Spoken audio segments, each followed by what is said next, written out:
बघा इयत्ता 6वी आपण गणिताचा आज तिसरा धडा शिकत आहोत. कुठला? तिसरा धडा शिकत आहोत. धड्याचे नाव काय आहे? धड्याचे नाव काय आहे? In the world of numbers. म्हणा in the world of numbers. तर आपण गेल्या वर्षी 5वीच्या स्कॉलरशिप मध्ये नैसर्गिक संख्या शिकलो होतो. नैसर्गिक संख्या म्हणजे काय, पूर्ण संख्या म्हणजे काय आणि पूर्णांक संख्या म्हणजे काय. त्यानंतर आपण संख्या रेषा शिकलो होतो, है की नाही?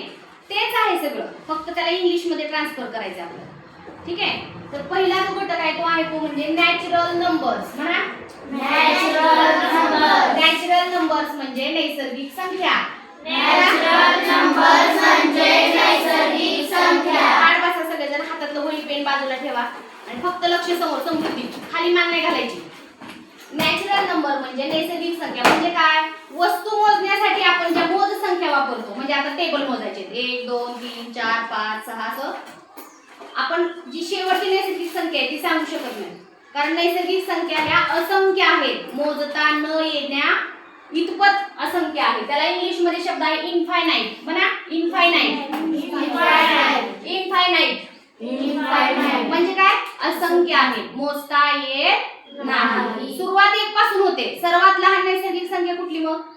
सुरुवात 1 म्हणजे काय? Smallest natural number is 1. म्हणा स्मॉलेस्ट नॅचरल नंबर इज 1. परंतु लार्जेस्ट नॅचरल नंबर सांगता येईल का? मोठ्यात मोठी नॅचरल नंबर ओळखता येईल का?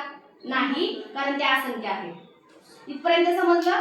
नॅचरल नंबर म्हणजे नैसर्गिक संख्या. त्यांनाच आपण मोज संख्या, मोजण्यासाठी, वस्तू मोजण्यासाठी ज्या संख्या वापरतो त्याला आपण नॅचरल नंबर म्हणतो इंग्लिश मध्ये.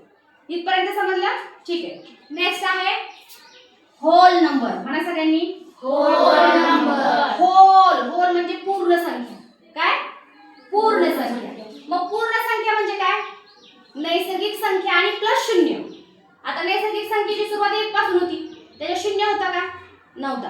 पण शून्यापासून पुढे म्हणजे शून्य पण आणि नैसर्गिक संख्या पण, म्हणजे शून्य आणि प्लस नॅचरल नंबर, या सगळ्यांना दोघांना मिळून पूर्ण संख्या तयार होते. शून्य मग कशात असणार आहे? फक्त शून्य पूर्ण संख्येत. नैसर्गिक संख्येत शून्य असेल का? नाही. म्हणजे जिथं शून्य आहे तिथं पूर्ण संख्या आहे असं आपण समजू शकतो. म्हणजे काय? होल नंबर म्हणजे शून्य प्लस नॅचरल नंबर, सगळ्या नैसर्गिक संख्या आणि शून्य, त्याला म्हणायचं आपण होल नंबर. मग आता स्मॉलेस्ट होल नंबर कुठला असेल? सुरुवात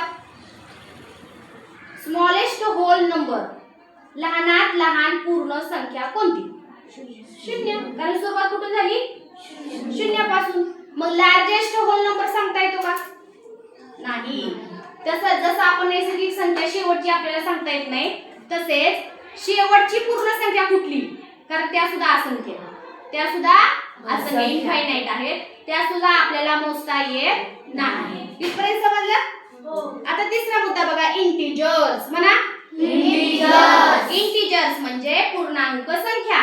इंटिजर्स म्हणजे पूर्णांक संख्या. पूर्णांक संख्या म्हणजे काय मग? आता त्याच्यामध्ये नैसर्गिक संख्या येते, त्याच्यामध्ये पूर्ण संख्या येते आणि त्याच्यामध्ये धन प्लस ऋण संख्या, ह्या सगळ्या संख्या मिळून होतात इंटिजर्स. काय काय होतं? शून्य. म्हणा शून्य प्लस धन संख्या प्लस ऋण संख्या या सगळ्यांच्या मिळून इंटिजर्स तयार होतात.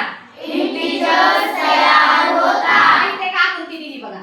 नॅचरल नंबर म्हणजे मोज संख्या. आता होल नंबर मध्ये काय? नॅचरल संख्या प्लस शून्य, या दोघांचं मिळून काय होईल? होल नंबर येईल. आणि ही इंटिजर्स काय होईल? नॅचरल पण संख्या येतात, होल पण संख्या येतात आणि धन ऋण संख्या पण येतात. त्या सगळ्यांच्या मिळून होतात इंटिजर्स. काय होतात? इंटिजर्स. पूर्णांक संख्या. आता ही संख्या रेषा आहे. इथं काय दिली मी तुम्हाला? संख्या रेषा. संख्या रेषा म्हणजे काय असतं? मध्यभागी शून्य असतो आणि तुमच्या उजव्या हाताला आहे ना 1 2 3 4 5 या धन संख्या प्लस कसल्या संख्या म्हणायचं? धन संख्या. धन संख्या म्हणजे प्लस हे चिन्ह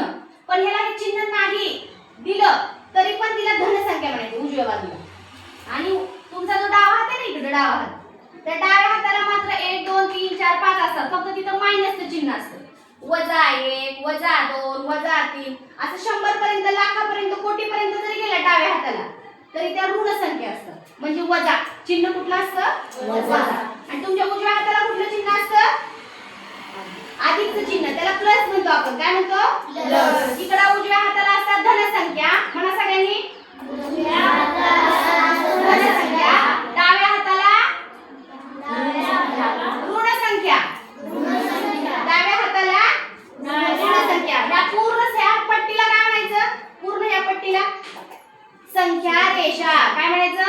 संख्या रेषा. किती जणांना समजलं? सांगा काय समजलं? उजव्या हाताला धन संख्या, डाव्या हाताला ऋण संख्या. इथपर्यंत समजलं का? हो. काय काय समजलं? उजव्या हाताला पहिल्यांदा डाव्या नॅचरल नंबर. इंग्लिश मध्ये सांगा. Natural number, whole number, integers. चौथ्यांदा काय शिकलो आपण? आकृती. पाचव्यांदा काय शिकलो? संख्या रेषा. आणि आता अजून एक घटक शिकायचा आहे, अपोजिट नंबर्स. मला सगळ्यांनी अपोजिट नंबर्स. अपोजिट म्हणजे विरुद्ध. आपण इंग्लिश मध्ये पाठ केली ना अपोजिट वर्ड्स. म्हणजे काय? विरुद्ध. मग विरुद्ध म्हणजे काय? कसल्या संख्या म्हणायचं? आता समजा इथं -1 आहे, मग -1 च्या विरुद्ध काय? अधिक 1. -1 त्याच्या अपोजिट काय? +1. म्हणजे एकमेकींच्या विरुद्ध प्लस मायनस त्यालाच म्हणायचं अपोजिट नंबर्स. आता इथं समजा -5, मग -5 जो आहे इथं, त्या -5 च्या विरुद्ध काय असेल? +5.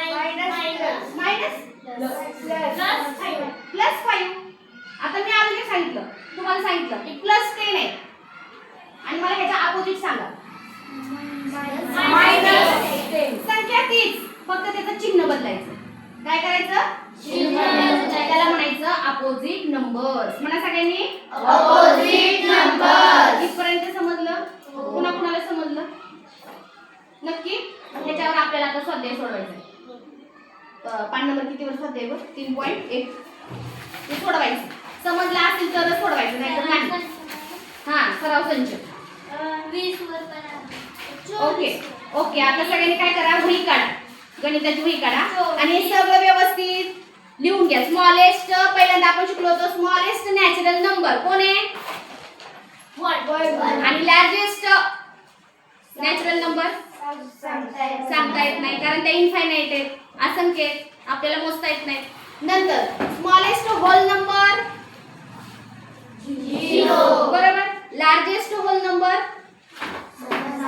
हे लक्षात ठेवायचं, हे महत्त्वाचं आहे. ठीक आहे? ओके. जा बाई.